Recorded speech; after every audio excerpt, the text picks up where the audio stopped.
Assalamu alaikum, namaste, hi everyone. This is Lani 76. Today we are going to read in the lesson Vivaha और मांस भक्षण summary from प्रवेश का पाठ पुस्तक 2 दूसरा भाग सत्य का स्वर महात्मा गांधी जी संक्षिप्त आत्मकथा चैप्टर 4 विवाह और मांस भक्षण. विवाह और मांस भक्षण means marriage and meat eating. Today we are going to see summary of this chapter. Before going to read and learn the summary of this beautiful chapter, Vivaha or Mans Bhakshan, a small request. Who will not subscribe my channel, please subscribe so that you will get more useful, more helpful content and you will be the first viewer of my uploads. Click like button, press the bell icon, share with friends and relatives. Come on, without wasting time, let us see. सारांश लिखिए. गांधी जी जब high school में पढ़ रहे थे तभी उनका विवाह हो गया था. When Mahatma Gandhi was studying in the high school itself, he got married. उस समय वे 13 साल के हुए होंगे. By the time probably he was merely 13 years old boy.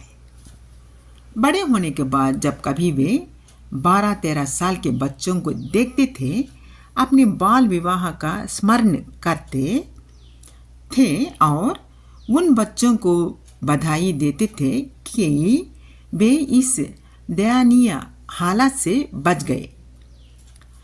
When Mahatma Gandhi grown up, whenever he used to see 12 and 13 years old boys, he used to recollect his childhood marriage memories and congratulate them that they had escaped from this miserable condition.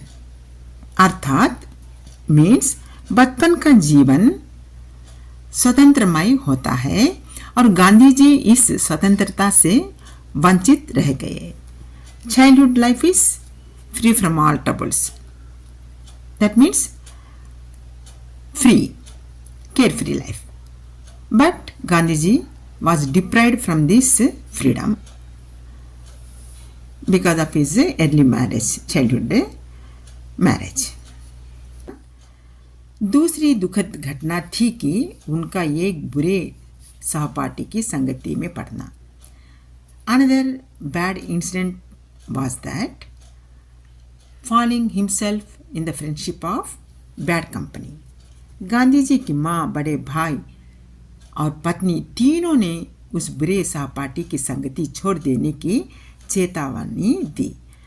His mother, elder brother and even his wife warned him to leave the friendship of that bad classmate. Gandhi ji उन्हें समझाते थे कि उन्होंने उसे सुधारने के विचार से ही उससे संगति की.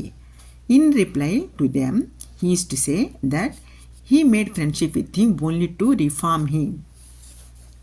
उस सहपाठी ने गांधी जी से कहा कि that classmate told to Gandhi ji is that अंग्रेज मांसाहारी है, ब्रिटिशर्स आर नॉन वेजिटेरियंस, हमसे मजबूत हैं, they are stronger than us, इसी कारण से वे हम पर शासन करते हैं. This is the reason why they are ruling upon us. इसलिए कम से कम शारीरिक बल पाने के लिए तुमको मांसाहार जरूर करना चाहिए. His classmate told to Gandhiji, means he insisted Gandhiji to eat the non-vegetarian food to become strong by body and mind. Gandhi ji उसकी बातों में आ गए और मांस खाकर उस सहपाठी के समान बलवान बनने का निश्चय किया. Then Gandhiji also came in the words of his classmate and he too decided to eat non-vegetarian food and became as strong as his friend as well as Britishers. Gandhi ji के माता पिता वैष्णव थे, but Gandhi ji parents are Vaishnavas, they are vegetarians, Brahmins, and they eat only vegetarian food. Gandhi ji अच्छी तरह जानते थे कि यदि माता पिता को मांसाहार का पता चल जाए तो वे अपने प्राण छोड़ देंगे. Gandhi ji knew pretty well that if his parents came to know eating non-vegetarian food, they would sacrifice their life. इतने कारणों के होने पर भी गांधी जी का मन सुधार की भावना से भरा रहता था और अपने को बलवान एवं साहसी बनाने में तुले रहते थे. Despite these many reasons, Gandhiji's mind was filled with thoughts of reformation, and he is too engrossed in making himself strong and courageous. गुप्त रूप से मांसाहार करने के नियत दिन गांधी जी की हालत सांप छंछुंदर जैसी थी. When he was eating secretly meat, his condition was as bad as the snake. पहली बार गांधी जी ने मांस देखा. फर्स्ट टाइम ही सा मीट. मांस चमड़ा जैसा लग रहा था. Meat looks just like a leather. खाना असंभव हो गया. It became impossible to eat. खई आने लगी. Even he felt nausea. इसलिए खाना बीच में ही छोड़ देना पड़ा. Therefore, he left eating food in the middle itself. रात को गांधी जी को नींद नहीं आ रही थी. In the night he was not getting sleep. ऐसा मालूम होता था कि बकरी पेट के अंदर जिंदा है और मैं कर रहा है.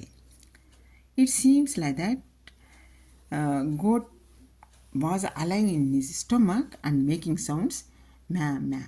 गांधी जी सपना देखकर चौंक कर उठ बैठते और पछताते थे. So after seeing this dream he used to get up and repent. आखिर अपने मन को धीरज बांधने लगे कि मांसाहार एक कर्तव्य है, इसके बिना दूसरी गति नहीं है, इसलिए हिम्मत नहीं हारना चाहिए. But at last he made up his mind that eating non-vegetarian food is just like a duty. There is no other go. We should not lose the courage. That is the summary of the lesson Vivaha or Mom's Bhakshan. Suppose if you are satisfied with the explanation, don't forget to subscribe my channel, click the like button, press the bell icon, share with your friends and relatives. Till the next upload, take care of yourself. Have a nice time. Bye bye. Jai Hind. Allah Hafiz.